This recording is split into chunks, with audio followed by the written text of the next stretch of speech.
All right, everybody. So, as we have about 10 minutes until news, I want to share another best trading practice from Dr. Steenbarger's Trading Psychology 2.0 book. This is best practice number 38, balancing your job with your trading career. Now, the reason why I want to share this is because over the weekend, I had a couple of questions come in about, hey, I want to take the crash course and learn the ASFX systems. Can I apply these systems while I'm working a full-time job? Can I swing trade them? Can I day trade before I go to work? I get these questions very often. We all start trading while we're working another job, hopefully, because everybody needs to be making income at some point, right, in order to pay the bills. So most of us get into trading while we have another job, part-time or full-time, maybe two part-time jobs for you. Maybe you're just working weekends, whatever it may be. So this is a common topic, a common area of where people hit a roadblock. They have hurdles because they think that they can't start their trading career, start their learning, and start making money while they are still working a job. I just want to remind everybody before I read this, everyone knows that millionaires will tell you they don't normally just have one stream of income. Most millionaires and multimillionaires have multiple streams of income, whether it's through investments and real estate and businesses they own and partnerships and things like that. There's all different ways to build your wealth, but this is just a topic that I think comes up a lot, so I wanted to share what Dr. Steenbarger has to say. He says, what if you want to develop yourself as a trader, but you need to bring in income right here, right now? In that case, you probably work a day or a night job while you learn the ropes as a trader. Balancing your job with your hoped for trading career can be a challenge, but it can be done. A best practice comes from Sam Awad, I think is how you say his name, who describes some of the strategies that help traders who have to make ends meet from a 9 to 5.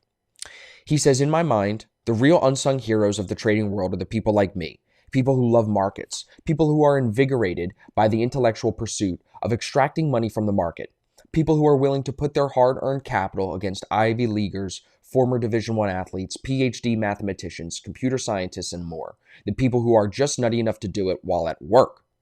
That's right. We're the guys who work 8 hours a day every day, and when we do those 8 hours, and when do those 8 hours occur every day? Oh yeah, at the exact same time as market hours.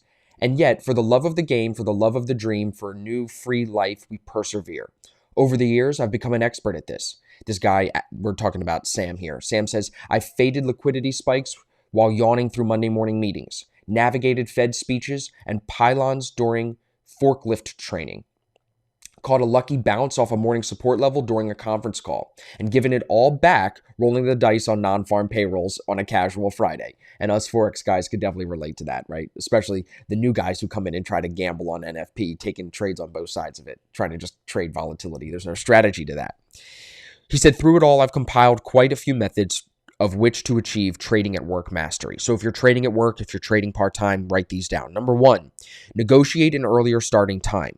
Arriving at work before your coworkers may seem like an opportune time to work on company work, since you will spend the rest of the day trading, but really, you'll use this time to research and generate your day's trading ideas. For me, instead of negotiating an earlier start time, what I did when I was still working a full-time job is I went into the office before everybody else. I got a key, and I just started trading from there. That way I could be there when they needed me at that 9 o'clock minute to get into the first morning meeting. But I could be there beforehand trading and not have to worry about driving and managing my trades while I'm in the car, if that makes sense.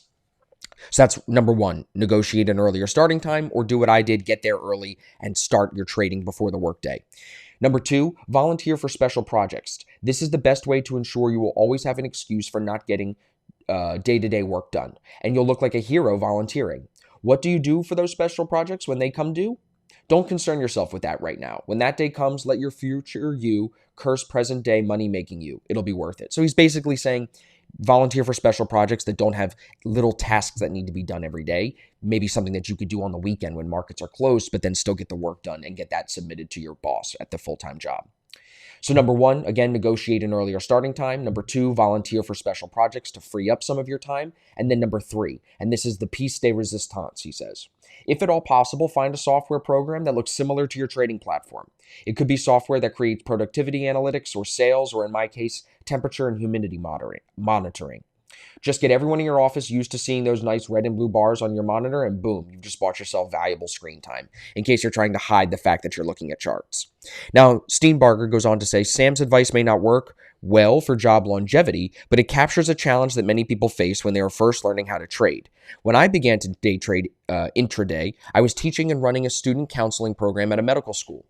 Fortunately, students were engaged in courses during the morning hours, which allowed me to follow markets early in the day. I developed a trading approach that only traded opening day setups. To this day, if I trade intraday, my feel is best at and immediately following the market open. Day after day of focusing on early trade provided me an unusual intimacy with the dynamics of market open and its relevance for the trading day.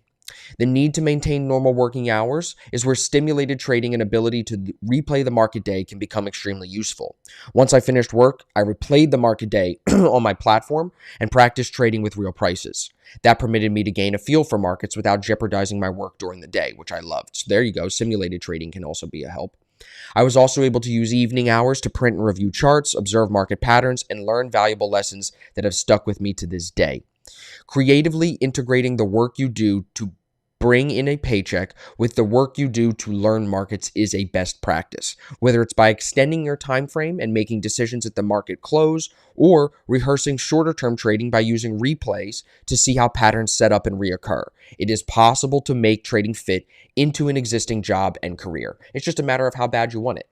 So hopefully that motivates you guys. Hopefully that gets your brain turning a little bit when it comes to what can I do for myself as far as trading and learning more while I'm still working a full-time job. And again, like he says, you gotta have to take the Gary Vee approach to it a little bit where it's like, hey, if you want it bad enough, you're going to need to come home from your job and you're going to need to clock in a couple of hours. You know what I mean? And some people just aren't willing to do that. But if you love trading, that's the kind of work ethic that I think will get you to leaving that full-time job and only trading in the future.